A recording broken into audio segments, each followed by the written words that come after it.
How to make a CHAPS payment. Bank of Scotland.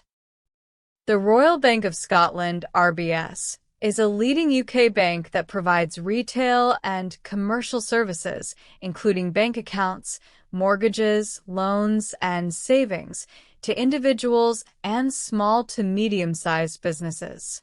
For most personal customers, you'll need to visit a Bank of Scotland branch, as CHAPS payments aren't typically available through standard internet banking or the mobile app for retail accounts. You'll need recipient's full name, recipient's account number, recipient's sort code, amount to send, and payment reference. Speak to a staff member, provide the details, and they'll process it. Bring ID like passport or driving license to confirm your identity. Bank of Scotland charges a fee, typically £25 for personal customers making a CHAPS payment in branch. That's it. Thanks for watching.